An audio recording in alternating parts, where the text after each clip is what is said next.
Pemirsa, akankah penangkapan Peggy Setiawan mampu mengungkap dalang di balik pembunuhan Vina dan Eki di Cirebon tahun 2016 silam? Kita akan segera mengulasnya bersama pakar hukum pidana Asep Iwan Iriawan. Selamat sore, Kang Asep. Siap, siap.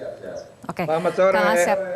Baik, Kang Asep, pasca penangkapan salah satu DPO dari 3 DPO yang ditetapkan yaitu Peggy, kemudian ada pemeriksaan saksi yang disebut sebagai saksi kunci bernama Aep. Bagaimana Anda menilai arah penyidikan untuk mengungkap secara terang kasus ini? Ya, bicara hukum itu apalagi kasus bicara bukti. Bukti itu adalah bukti yang sah dan bukti itu harus bersesuaian. Itu 182, 83 sampai 85 KUHP. Jadi prosesnya itu. Sebenarnya ini gampang sekali. Katakanlah kan sudah ada putusan, ya.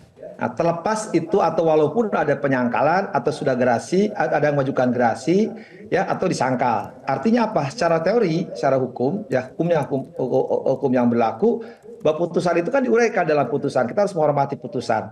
Justru ketika di putusan diuraikan pelaku-pelaku karena itu pasal penyertaan, sebelumnya ada konstruksi di mana 11 pelaku itu diuraikan. Nah, kan 8 sudah ada nih, terpidana atau 7 terpidana masih dalam menjalani, 1 sudah di luar, 1 tertangkap, 2 belum. Justru ketika nanti di cross check, dipertemukan alat bukti, ini kan mereka saksi ya, satu dengan yang lainnya. Apakah cocok enggak? Kalau cocok gampang sekali. Karena ini pelakunya sudah diuraikan baik di konstruksi maupun uraian pertimbangan hukum. Tapi yang lebih menarik nanti nih jadi masalah bagi kita semuanya yang sekarang jadi rame ya. Jadi komoditas nih para konten-konten maupun kelompok-kelompok tertentu. Artinya apa? Justru ketika nanti dipertemukan tidak sesuai dengan konstruksi, tidak sesuai dengan pertimbangan, itu menjadi masalah. Apakah ini pelaku atau ada pelaku lain atau ada cerita lain itu. Tapi saya berharap justru dengan putusan sebagai patokan itu harus dihormati tadi. Di sudah uraian, ada konstruksi yang sudah dibenarkan di berita acara sidang dan ternyata betul, yang kan peragaannya ada termasuk yang waktu 3 itu. Kan justru pertanyaan berikutnya begini, Ra, ya saya katakan. Ya, kan aneh. Ini tuh kan si Peggy ya, ini kan dulu pernah diperiksa 2006, malah motornya disita, cuman tidak diikut sertakan lagi dalam perkara karena penyangkalan yang 5 tersangka itu atau terpidana sekarang. Tapi yang lebih lucu lagi, motornya disita, orangnya DPO-nya tidak jelas, kan? Itu juga menarik perhatian bagi kita untuk diungkit lebih jauh. Artinya dicocokkan kembali dengan berita acara yang dulu atau putusan pengadilan mengikat bagi siapapun, terlepas ya ada yang menyangka tidak mempercayai atau dalam tanda kutip mengatakan peradilan satu soal lain. Tapi secara hukum itu justru itu tadi saya bilang, ketika ini cocok nggak ada masalah. Justru kalau nggak cocok itu akan menimbulkan problem hukum karena kita pernah mengalami ya suatu sejarah hukum yaitu Sengkon Karta dituduh pembunuh, dia bukan karena pembunuhnya lain. Nah, itu juga perhatian pelajaran penting bagi siapapun. Jadinya penyidik harus hati-hati. Jadi jangan mengejar tersangka karena tersangka kalau ngaku itu bukan bukti. Sekali lagi pengakuan tersangka terdakwanya berlaku bagi dirinya. Justru dicari alat-alat bukti lain yang menjerat ya. Ini pelakunya begini loh. Kan hukum tuh siapa, berbuat apa dapat pertanggungjawabkan. Bagaimana kejadian diungkit. Jadi ketika kejadian terungkit didukung alat-alat bukti yang sah menjadi satu parsel ya, satu gambaran. Itulah yang dikejar. Soal tersangka apa? Karena pengakuan, sekali lagi saya ulang-ulang, pengakuan bukan alat bukti. Jadi jangan dikejar pengakuan para tersangka yang baru ya. Justru cari alat-alat bukti lain bersesuaian, nanti dicocokkan. Kalau dia nyangkal nggak ada masalah. Oke, baik. Nah ini mengenai Peggy sendiri, Kang Asep, kita dengarkan kemudian ibu kandung Peggy mengatakan bahwa rumahnya tadi mungkin juga Kang Asep sudah mengatakan pernah digeledah di tahun 2016 silam, tapi kemudian tidak ada penangkapan terhadap Peggy. Kemudian kuasa hukum Peggy sendiri saat ini mengambil langkah pra-peradilan dan menilai penangkapan Peggy janggal. Kembali Kang Asep, bagaimana polisi harus bisa melakukan pembuktian yang kuat untuk dapat mengungkap dugaan Peggy sebagai dalang pembunuhan ataupun siapapun pihak yang memang menjadi otak pembunuhan itu? Ya, makanya dijadikan tersangka itu sampai pengertiannya itu karena perbuatannya, karena keadaannya berdasarkan bukti permulaan yang cukup bahwa yang bersangkutan melakukan tindak pidana. Artinya kalau sekarang polisi tetapkan tersangka, bagaimanapun caranya tadi saya katakan, bagaimana mengungkapkan bukti-bukti bahwa yang bersangkutan terlibat. Justru itu kalau tidak kuat kalau buktinya hanya mengejar pengakuan tersangka itu berbahaya. Satu itu. Kedua, justru itu jadi pertanyaan bagi saya ketika 2016 terjadi penggeledahan, penyitaan itu barang bukti motor ya, penjelasan dari orang tuanya yang belum dikembalikan sampai sekarang. Itu menjadi pertanyaan, dan kenapa dulu berkas dilanjutkan dengan alasan 5 dan sekarang justru tunjang lagi dengan dia pernah mengadukan ya dari terdakwa itu kepada Komnas HAM kejadian-kejadian, artinya ada tanda petik ya, entah intimidasi, entah penekanan. Itu justru menarik, ini harus dibuka. Artinya ya, dengan sekarang dia melakukan pra peradilan, boleh pra peradilan karena sesuai dengan putusan MK ya, walaupun saya tidak petik ya bahwa penetapan tersangka atau proses penyidikannya tidak benar dan sebagainya tidak benar, silahkan, itu hak daripada tersangka.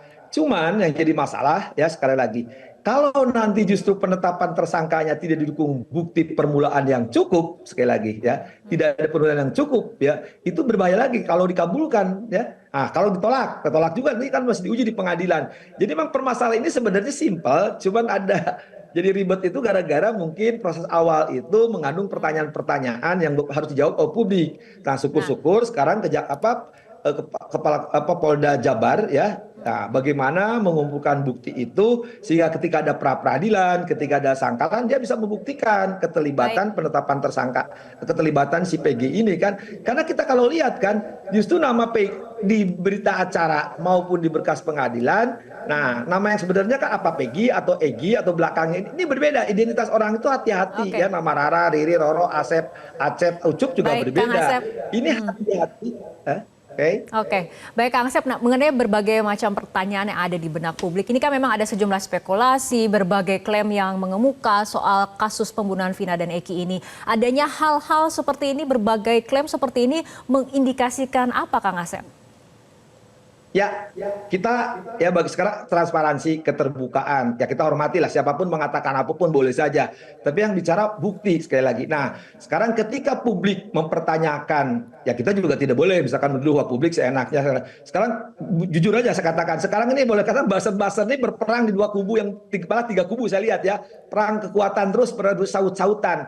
Nah, ini dibuktikan ya bagaimana ya prosedur hukum, artinya ajas legalitas, due process of law, artinya ditunjukkan ya, misalkan kalau dia pelakunya, katakan bahwa dia pelakunya, buktinya ini ABCD ya, 183 184 meyakinkan hakim kelak ya, bersesuaian bukti ini, bersesuaian juga dengan putusan. Sebenarnya diuntungkan ada putusan, terlepas putusan itu ada yang meragukan ya, tapi secara hukum itu harus dihormati. Kedua, yang lebih penting lagi, ketika bukti ini dihadirkan di persidangan, ya sekali lagi, itu meyakinkan hakim kelak, karena kan terbuka persidangan nanti kan.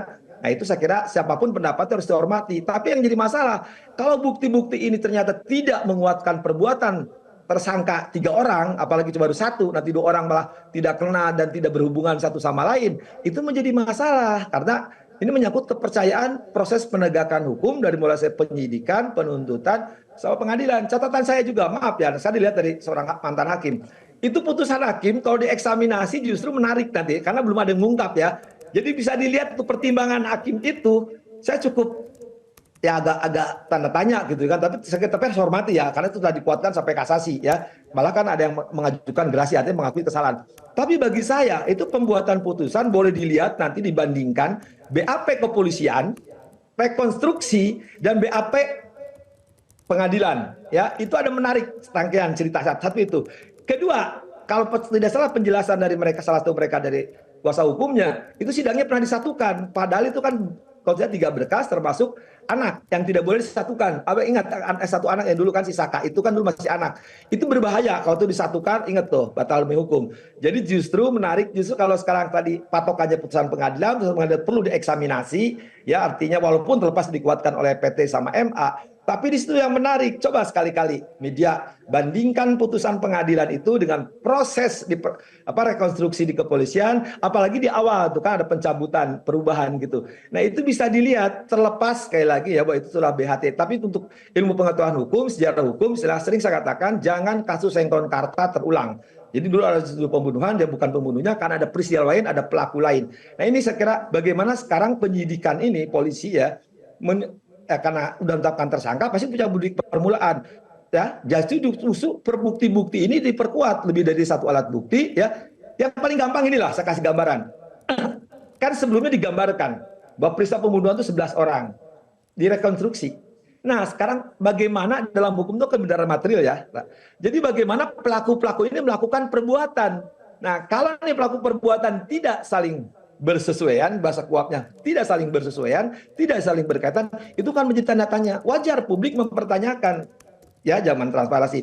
Tapi kalau nanti penegakan hukumnya bisa menjawab justru peran 11 ini ketahuan gitu kan bahwa peran-peran mereka itu. Tapi itu yang harus setidaknya itu yang harus digambarkan 11 ketika melakukan bunuh. Bahkan lebih jauh lagi ya. Persoalan tanda petik ya kesusilaan ya. Itu kan sebenarnya dulu pertanyaan kalau memang ada perbuatan perkosaan tanda petik atau kesusilaan sudah barang tentu kan ada visum et repertum. Apa itu dilakukan apa enggak? Bukti itu kemana gitu kan? Kalau ada kan tinggal menyesuaikan karena sekarang soalnya dituduhkan ke Egi tanda petik atau Peggy tanda petik ya. Kan itu ada. Itu kan melekat. Kalau orang-orang forensik itu pasti akan berapa tahun masih ada. Nah, itulah yang bisa dibuktikan. Dulu itu ketika dilakukan penyertaan 11 orang dilakukan ya. Itu akan nampak. Tapi kalau ini tidak terbukti nanti itu asal masuk perkara dan ya ternyata ujungnya begini. Saya kira itu menjadi pertanyaan selamanya publik akan ramai gitu kan. Makanya saya bilang ya kita dukunglah Polda sekarang mencari dua orang tersangka. Nah, dua tersangka ini bagaimana bersesuaian nggak, minimal kenal nggak, bagaimana dilakukan itu terhadap dua orang pelakunya ya, apa perannya dia gitu, apa yang dia lakukan kan, siapa dia, apakah dia, bagaimana dia lakukan, apa ada pertanggungjawaban. Kalau usia dapat, tapi kan masalahnya apa yang sekarang berkembang kan seolah ada peristiwa lain, ada orang lain. Nah, itu yang harus terjawab. Tapi kalau 11 pelakunya dia melakukan sesuai rekonstruksi yang dilakukan dulu dan diputus dengan kekuatan pengadilan dan sudah BHT, saya kira nggak ada masalah, cepat.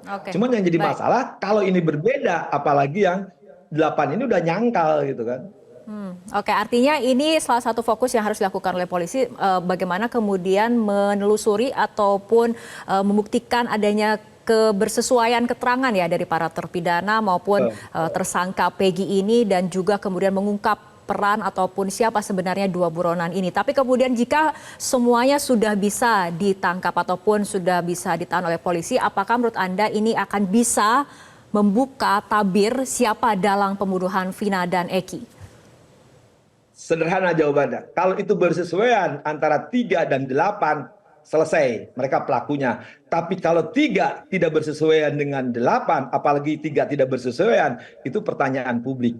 Berarti ada peristiwa lain atau mungkin sekali lagi mungkin mohon maaf ya, ada pelaku lain. Karena kan tidak mungkin 11 sudah diuraikan oleh putusan pengadilan, ada rekonstruksinya masing-masing pelaku melakukan perbuatan apa ya, yaitu perbuatan pidana, tapi ternyata nanti 11-11-nya ya, makanya saya bilang kalau 11-11 nanti mungkir tapi pihak penyidik nanti di persidangan dakwa bisa menghadirkan alat bukti lain katakanlah yang mendukung bahwa 11 ini pelakunya, itu soal lain ya. Makanya saya bilang bagaimana sekarang alat bukti sah di samping 11 ini yang menentukan bahwa 11 ini melakukan perbuatan, tapi kalau tidak melakukan perbuatan jangan paksakan, lebih baik membebaskan orang tidak bersalah daripada menghukum orang yang bersalah.